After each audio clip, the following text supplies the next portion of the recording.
شیطان بہت شیطانی قوتیں رکھتا ہے، لیکن اللہ کے خاص بندے شیطان سے قوی ہیں، طاقتور ہیں۔ حضرت ابو ہریرہ رضی اللہ تعالیٰ عنہ سے معروف روایت ہے، فرماتے ہیں کہ صدقے کے مال میں حضور نے مجھے امین مقرر کیا، پہرے دار مقرر کیا۔ تو کہتے ہیں میں پہرے پہ تھا، ایک شخص آیا، اس نے چادر بچھائی اور جلدی جلدی سے وہ غلہ، وہ کھجوریں، وہ مال اپنے کپڑے میں ڈالنے لگا۔ میں نے دوڑ کے اس کو پکڑ لیا، تو اس نے اپنا آپ مجھ سے چھڑانا چاہا، لیکن میرے ہاتھوں کی گرفت مضبوط تھی، وہ چھڑا نہ سکا۔ اس نے کہا کہ میں کثیر العیال ہوں، میرے چھوٹے چھوٹے بچے ہیں، تو بھوک نے مجھے چوری پہ مجبور کیا، میں کوئی پیشہ ور چور نہیں ہوں۔ کہتے ہیں مجھے ترس آ گیا، میں نے اس کو چھوڑ دیا۔ خیر رات گزر گئی، صبح ہوئی، حضور کی خدمت میں حاضر ہوا تو آقا کریم نے فرمایا کہ ما فعل اسیرک البارحہ، ابو ہریرہ رات والے چور کا کیا بنا؟ عرض کی حضور وہ بڑا مجبور شخص تھا کوئی، اور اس نے کہا کہ میں پیشہ ور چور تھوڑا ہوں، بچوں کی بھوک نے مجھے یہاں تک پہنچا دیا۔ تو حضور علیہ السلام نے فرمایا جھوٹا شخص ہے، اور سنو آج پھر آئے گا۔ کہتے اگلے دن تو میں طاق میں رہا، تو خیر وہ آیا اور اس نے چادر بچھائی اور غلہ اس چادر میں ڈالنے لگا۔ میں نے جا کے پکڑ لیا، تو اس نے کہا مجھے چھوڑ دے۔ میں نے کہا میں تو نہیں چھوڑوں گا۔ اس نے کہا کہ مجھے چھوڑ دے، منت سماجت کی اور بہت ترلے کیے۔ تو کہتے میرے دل میں پھر ترس آ گیا، میں نے پھر چھوڑ دیا۔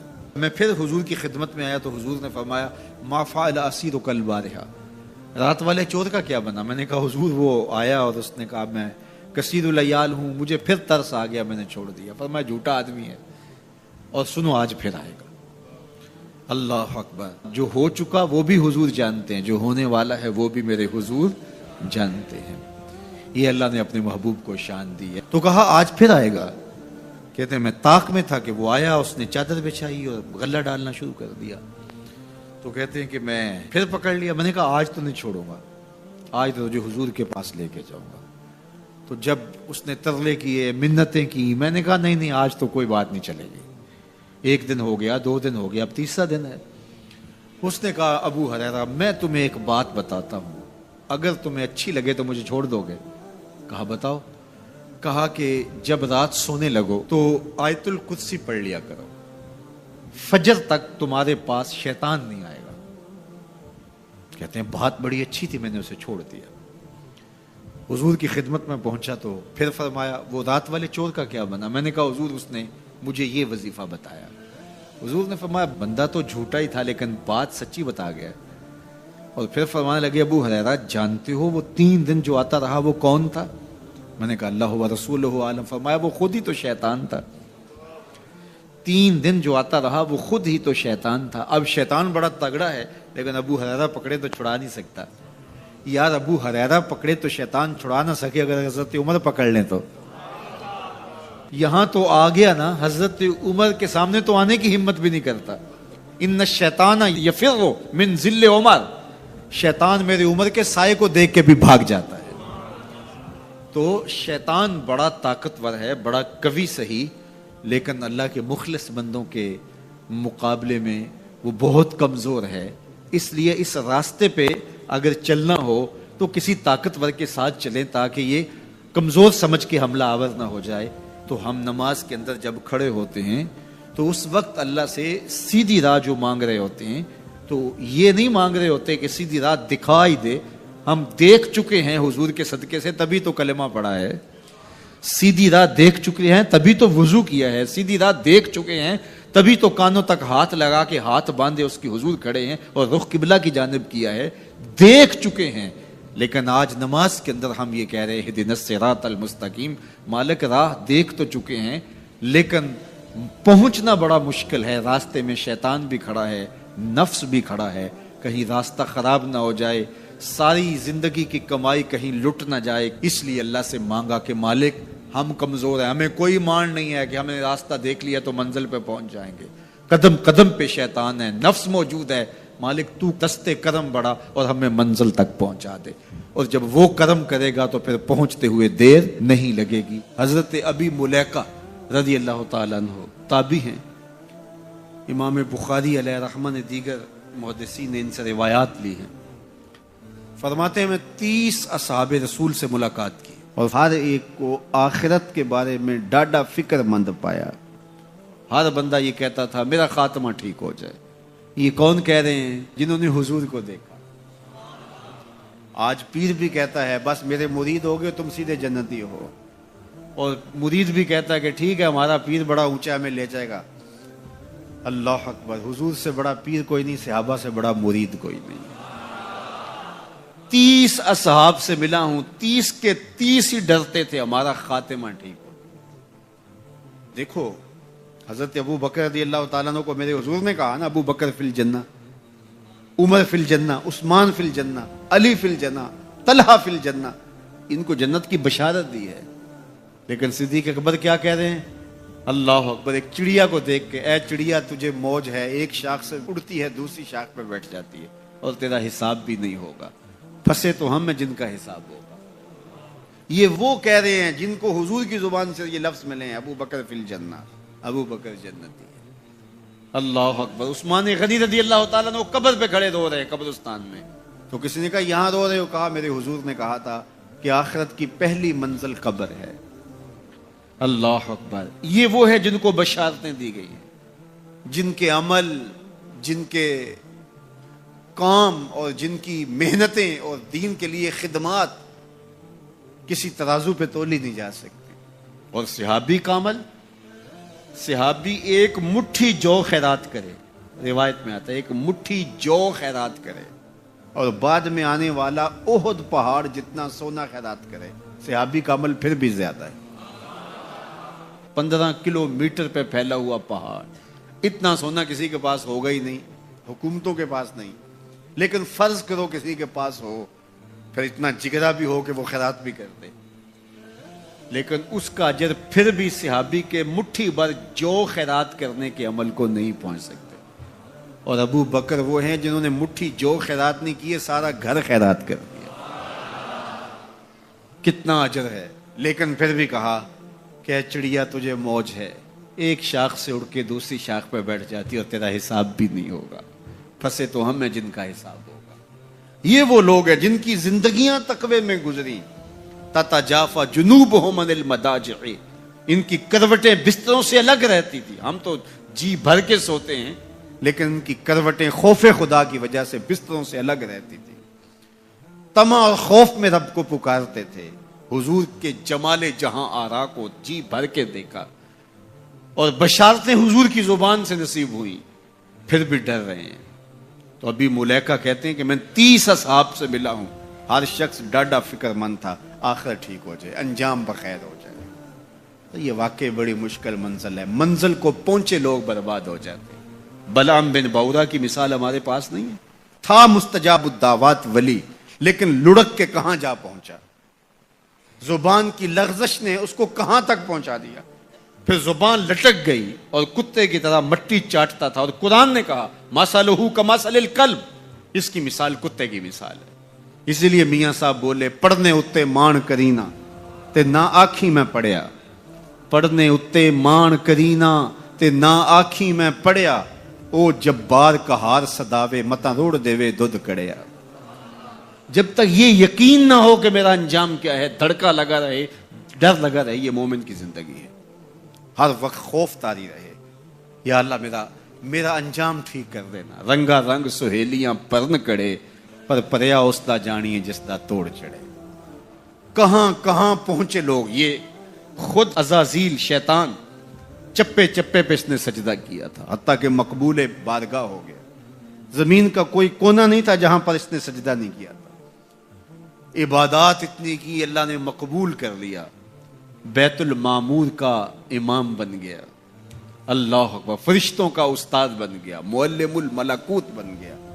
جن ہونے کے باوجود فرشتوں کا امام اور مقتدا بن گیا. لیکن ایک لغزش نے کہاں پھینکا. قیامت تک لعنتیں برس رہی ہیں. اس لیے جب تک انجام بخیر نہ ہو جائے اتنی دیر تک دھڑکا لگا رہے. یہ مومن کی زندگی. کسی نے حضور کو سلام دیا تھا کہ یہ سلام اپنی امت کو دے دینا. حضور علیہ السلام نے یہ سلام پھر پوری امت تک پہنچایا اور اگر آپ تک پہلے نہیں پہنچا تو آج آپ وہ سلام وصول کر لیجئے۔ حضرت عبداللہ ابن مسعود رضی اللہ تعالیٰ عنہ سے مروی ہے، قال رسول اللہ صلی اللہ علیہ وآلہ وسلم، کہ رسول کریم صلی اللہ علیہ وآلہ وسلم نے فرمایا، معراج کی شب جب میں آسمانوں پہ گیا تھا تو میں ملا تھا حضرت ابراہیم علیہ السلام کو، فقال یا محمد صلی اللہ علیہ وسلم، تو انہوں نے مجھے مخاطبہ کرتے ہوئے کہا کہ اے پیارے محبوب، جب آپ واپس جائیں گے تو اپنی امت کو میرا سلام دینا۔ اور حضور نے حضرت عبداللہ ابن مسعود رضی اللہ تعالیٰ عنہ سے مروی ہے کہ یہ سلام امت کو پہنچا دیا۔ تو جن تک ابھی تک نہیں پہنچا تھا، آج ان تک یہ سلام پہنچ گیا۔ تمہیں مبارک ہو، تمہیں حضرت ابراہیم نے سلام بھیجا ہے، اور سلام بھیجا بھی حضور کے ہاتھوں ہے۔ اللہ اکبر، کتنے خوش نصیب ہو تم کہ تمہیں حضرت ابراہیم سلام بھیجے اور سلام لے کر آنے والے حضور ہوں۔ اللہ اکبر۔ تو یہ ہمارا اعزاز ہے کہ ہمیں یہ اعزاز ملا۔ میری خوش قسمتی میں تیرا امتی، یہ میرا اور آپ کا مقدر کہ ہم حضور کے امتی ہیں، ہمیں نبیوں کے سلام آ رہے ہیں۔ تو کہا کہ اپنی امت کو میرا سلام کہنا، اور انہیں میری جانب سے ایک پیغام بھی دینا، یہ خبر بھی دینا۔ اور وہ خبر کیا ہے؟ سنو، جنت کی جو مٹی ہے وہ بڑی پاکیزہ ہے، اور وہاں کا پانی بڑا میٹھا ہے، کھیت بڑے زرخیز ہیں، جو بھی بیج لگاؤ فوراً اگ جاتا ہے۔ تو جو زرخیز زمین ہوتی ہے تو پھر کسان چاہتا ہے کہ اس میں کچھ ڈال لے۔ وہ ہمارے پنجابی میں کہتے ہیں کہ وہ زمین وتر میں ہوتی ہے، تو بیج ڈالو گے تو جلدی اگے گا۔ 5 بیج ہیں جو وہاں بو گے تو وہاں خوبصورت گلاب کھلیں گے، وہاں خوبصورت چمن آباد ہو جائے گا، وہاں تمہارا اپنا باغ ہوگا۔ اس میں سبحان اللہ کے کچھ بیج ڈال دو، کچھ الحمدللہ کے بیج ڈال دو، کچھ لا الہ الا اللہ کے بیج ڈال دو، کچھ اللہ اکبر کے بیج ڈال دو، کچھ لا حول ولا قوت الا باللہ کے بیج ڈال دو۔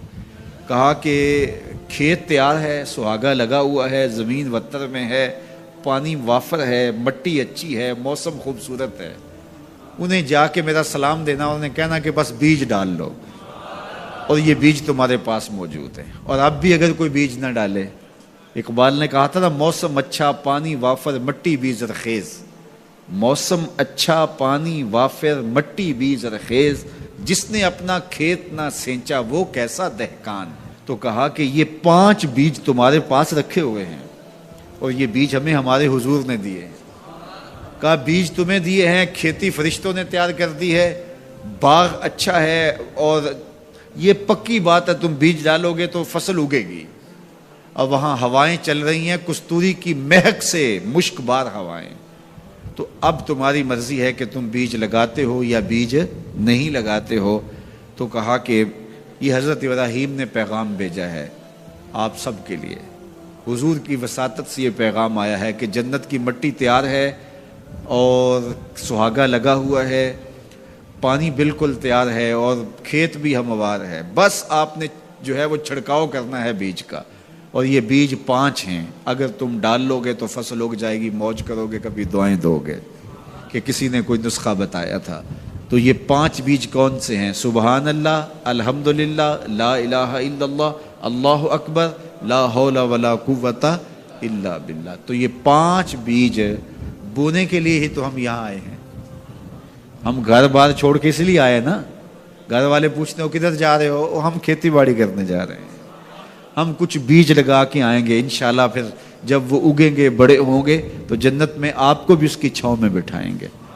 تو انہوں نے کہا ہوگا جاؤ تم بھی کھیتی باڑی کرو، تو پیچھے سے ہم بھی فارغ نہیں ہیں، ہم بھی انشاءاللہ بیج گاڑیں گے۔ تو پڑھیے سبحان اللہ والحمدللہ ولا الہ الا اللہ واللہ اکبر ولا حول ولا قوت الا باللہ، سبحان اللہ والحمدللہ ولا الہ الا اللہ واللہ اکبر ولا حول ولا قوت الا باللہ، سبحان اللہ والحمدللہ ولا الہ الا اللہ واللہ اکبر ولا حول ولا قوت الا باللہ۔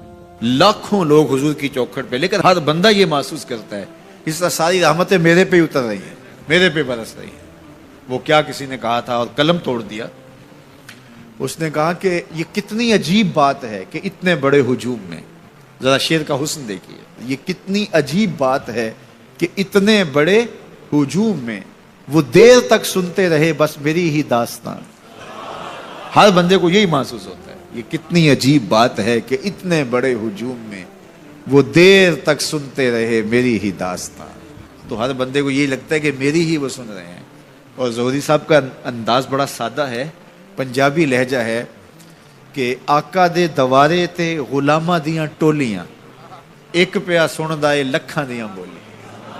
ایک پیا سن دائے, کوئی اردو میں بول رہا ہے, کوئی پشتو میں بول رہا ہے, کوئی پنجابی میں بول رہا ہے, کوئی عربی میں بول رہا ہے. اور اقبال کہتا ہے شش جہت روشن سے تابے روئے تو ترکو تاجی کو عرب ہندوئے تو.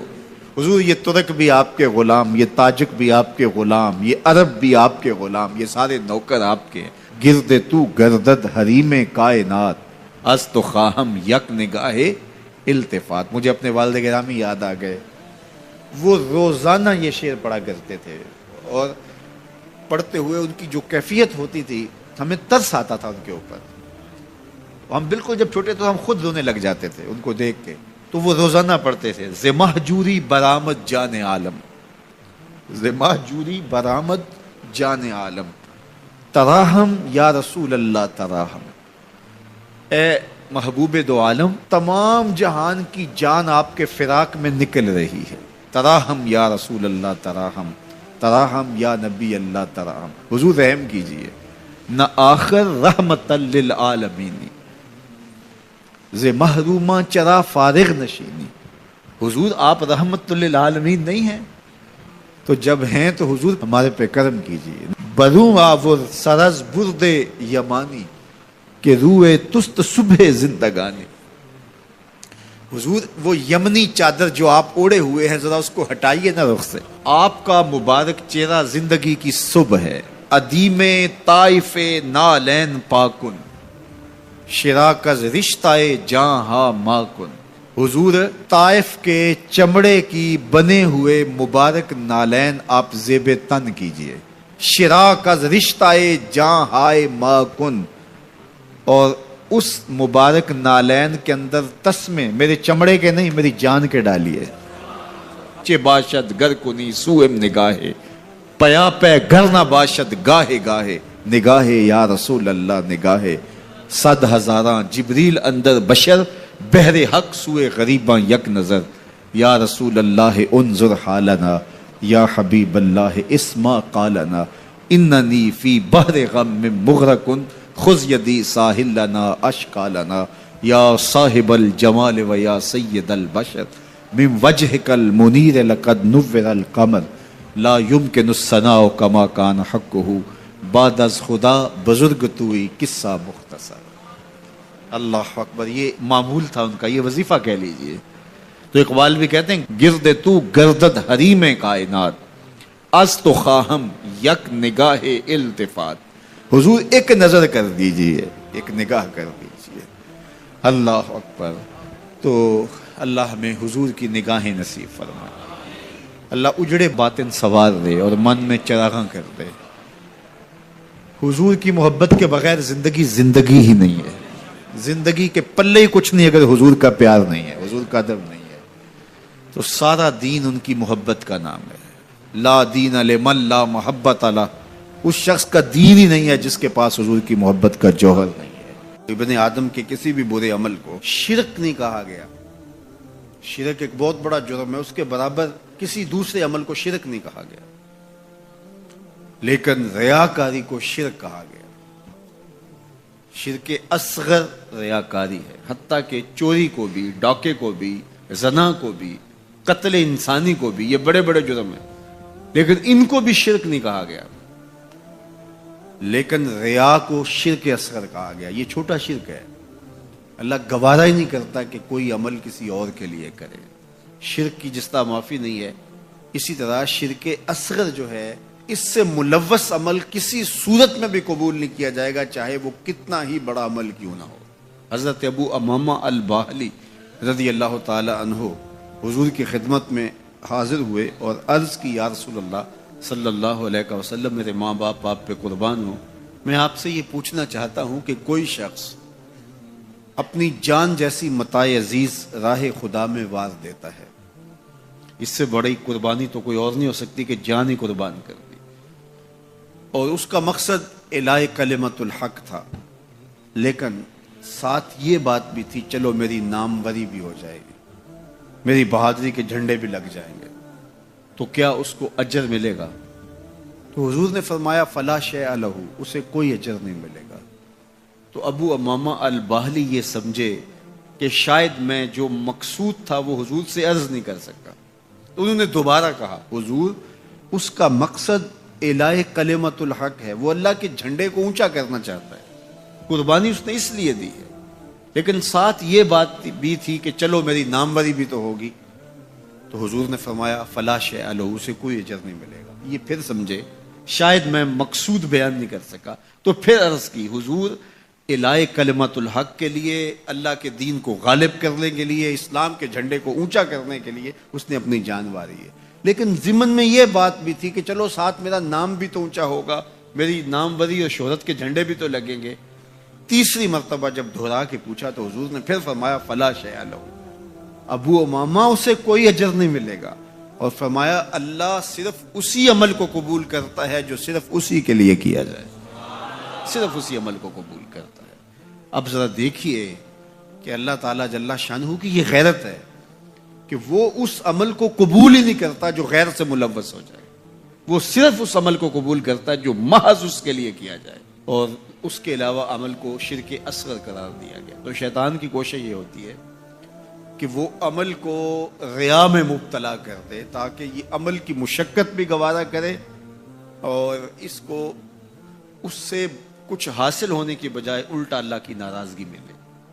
اور اگر کوئی شخص ریا سے بھی بچ نکلتا ہے، اس نے تنہائی میں سجدے کیے، اس نے انتہائی مخفی انداز میں راہ خدا میں خیرات کی، تو انتہائی خلوص کے ساتھ اس کے اعمال سر انجام ہوئے، تو شیطان کا اگلا حملہ اس پر یہ ہوتا ہے کہ اس کو عجب میں مبتلا کر دے. عجب کیا ہے کہ وہ اپنے عمل کو دیکھتا ہے، اپنے آپ کو دیکھتا ہے، کہتا ہے واہ یہ عمل تو میرے پاس ہے، دوسروں کے پاس تو نہیں ہے. میں تو تہجد گزار ہوں، 5 نمازیں بھی پڑھتا ہوں، صلاۃ الاشراق بھی پڑھتا ہوں، صلاۃ الچاشت بھی پڑھتا ہوں، صلاۃ الاوابین بھی پڑھتا ہوں، میں تو دن کو روزہ بھی رکھتا ہوں، راتوں کا قیام بھی مجھے نصیب ہے، میں تو تلاوت کلام مجید بھی روز اتنے پارے پڑھتا ہوں، میں یہ بھی کرتا ہوں، میں یہ بھی کرتا ہوں، کسی کے دکھلاوے کے لیے بھی نہیں کرتا. تو وہ اپنے اس عمل کی وجہ سے عجب میں، خود نمائی میں اپنے آپ کو دیکھنے لگ جاتا ہے، اور وہ جو عمل نہیں کر رہے ہوتے ان گناہ گاروں کو حقیر جاننے لگ جاتا ہے. تو یہ عجب اس کو برباد کر دیتا ہے، اور عجب اس کے عمل کے حسن کو اور عمل کے جمال کو چھین لیتا ہے. علامہ رومی فرماتے ہیں کہ کچھ عامل ایسے ہوتے ہیں کہ 4 دن نمازیں پڑھیں تو آسمان کی طرف دیکھنے لگتے ہیں کہ آسمان سے کوئی پیغام میرے نام آ رہا ہے کہ نہیں آ رہا. تو جبکہ یہ راستہ تو محض اس کی رضا کے لیے چلتے رہنے کا ہے، ساری زندگیاں گزر جاتی ہیں. حضرت ذوالنون مصری کہتے ہیں کہ میں ایک شخص کے پیچھے دوڑتا تھا اور وہ فقیر میری طرف نظر اٹھا کر بھی نہیں دیکھتا تھا. تو 40 سال کے بعد ایک دن اس نے میری طرف پلٹ کے دیکھا اور مسکرا کے کہا کہ تم میرے پیچھے پیچھے رہتے ہو، خیر تو ہے. 40 سال کے بعد. تو میں نے کہا کہ میں اس میں اعظم کی تلاش میں ہوں. تو اس نے ہنس کے کہا یہ اتنا سوکھا نہیں ملتا. تو کہا میرے 40 سال بیت گئے اور آج اس نے نظر اٹھا کے دیکھا. ریا کے بعد اگلا مرتبہ شیطان کے لوٹنے کا وہ عجب ہے، وہ اس کے اعمال کو مزین کر کے اس کے سامنے رکھ دیتا ہے اور وہ سمجھتا ہے کہ یہ میرے پاس یہ عمل اوروں کے پاس نہیں ہے. لیکن اللہ کسی کے اعمال کا حجم نہیں دیکھتا، اللہ تعالیٰ جل شانہ بندوں کے عجز کو دیکھتا ہے. وہ گناہ جس گناہ کے بعد جو ہے وہ شرمندگی ہو جائے اس نیکی سے بہتر ہے جس نیکی کے بعد عجب اور تکبر پیدا ہو. اللہ کو وہ آنسو قبول ہے جو ندامت کے ہیں،